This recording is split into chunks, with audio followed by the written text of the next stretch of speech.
Alors Daniel, ce matin, dans votre chronique, vous avez voulu parler de plusieurs sujets. D'abord, un premier problème, qu'est-ce qui se passe-t-il à Migdal? À Migdal, oui. C'est plus important que nos problèmes de micro et de son. Effectivement. Je vais vous expliquer en 2 mots. La compagnie Migdal gère 250 milliards de shekels des épargnants en Israël, surtout pour les retraites. Ouais, ce qui n'est pas rien. Et 2 millions d'épargnants, ce qui est énorme. Et il se trouve que la direction de Migdal a été rachetée par un monsieur qui s'appelle Shlomo Eliyahu il y a plusieurs années. Et ce monsieur-là, comme c'est lui qui a le pouvoir, il veut nommer ces gens et aussi intervenir dans des choses qui sont des choses qui sont apparemment pas de son domaine. Okay. Il y avait un chef de ce qu'on appelle le chef du directeur, qui est un homme qui était à l'époque d'ailleurs responsable de Mouna Shoukan, c'est-à-dire dans le ministère des Finances, qui devait justement contrôler tout ce qui est les retraites et des choses comme ça, qui a envoyé une lettre de démission en disant je ne peux plus travailler, il y a quelque chose de pas normal, le mot malhonnête a été presque prononcé concernant la façon dont le directoire se fait. Et donc, d'ailleurs, le PDG a été convoqué cette semaine devant les députés qui ont montré leur inquiétude. Et comme je l'ai dit on avait parlé beaucoup la semaine dernière de la crise boursière qui a eu lieu spécialement en Israël. C'est un véritable problème que les institutionnels, dont Migdal fait partie, on a l'impression que des fois, des décisions d'investissement qui sont prises demande, point de vue financier, on se demande comment ils ont pu prendre de telles décisions. Et ce que je veux dire, surtout, et j'en parle souvent, c'est ce qui me fait peur, surtout, c'est les gens qui ont leur retraite qui maintenant, c'est plus des retraites qui sont comme avant, que l'État gère. Et donc, ces gens-là risquent de se retrouver avec des grandes pertes au moment où ils devront prendre leur retraite, ou bien leur coupon de gamay, d'autres fonds. Et c'est un problème général. Et comme je dis souvent, c'est dommage que le ministère des Finances et autres, lorsqu'ils font des modèles de comment gérer, ne demandent pas plus aux gens dans la finance qu'est-ce qui peut arriver si on fait tel modèle. C'est inquiétant pour l'avenir de ce qui va se passer. Effectivement. Alors, second titre ce matin dans votre chronique, on a effectivement parlé déjà de ces lois permettant à Israël de signer la convention fiscale internationale. Est-ce que c'est ce que l'on appelle le GAFI? Le CRS. C'est pas comme en français CRS, mais c'est les CRS en France ont d'autres activités. Mais hier soir d'ailleurs, la dernière loi qui a été faite pour cette Knesset, sûrement vous en parlez que maintenant on est en période électorale, et la loi concernant les Gmachim, les fonds de philanthropie. On a parlé ici de ça. C'était ça qui empêchait Israël de signer cette convention internationale de l'OCDE qui permet un échange d'informations fiscales et autres, tout ce qui est blanchiment d'argent international. C'est ça. Maintenant, ce que je voudrais parler, c'est que... Ça n'a rien à voir avec le GAFI.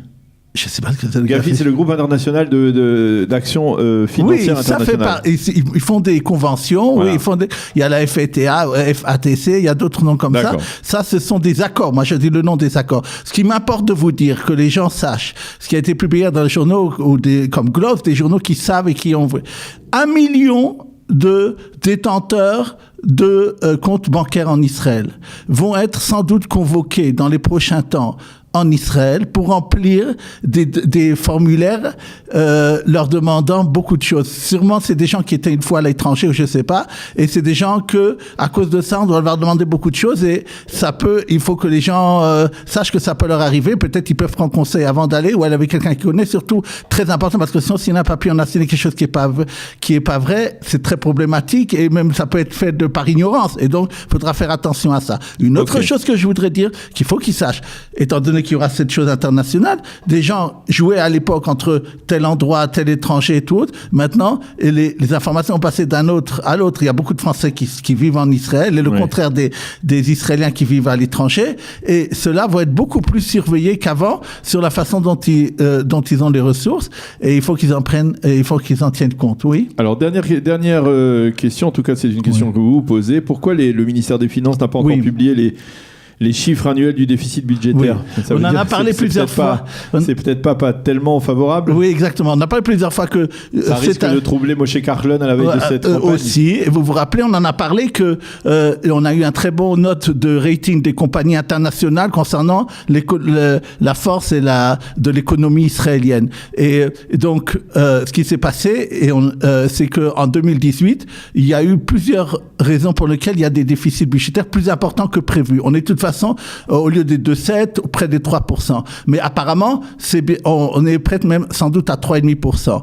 Maintenant, ils ont essayé par des artifices comptables, j'en ai parlé peut-être qu'ils sont allés voir des sociétés pour voir ce que pouvaient donner un peu plus d'argent maintenant, ou des choses comme ça, ou de voir qu'est-ce qu'ils peuvent faire. Et pour l'instant, ça n'a pas tellement marché. Ils ont promis que jusqu'à la fin de la semaine, ils doivent publier. C'est une loi, d'ailleurs, apparemment, ils doivent le faire, mais ils essayent de voir comment faire point de vue comptable pour ne pas trop effrayer les compagnies de rating, et aussi peut-être pour Carlon, comme vous avez dit. Oui. Oui. Alors, un dernier point, et là, c'est pas tellement économique, mais c'est plutôt social. Oui. La commission qui note les examens des avocats a démissionné. Pourquoi? On en a parlé il y a quelques mois. Vous savez qu'il y avait énormément. Il y a trop d'avocats. Il y avait un examen très difficile.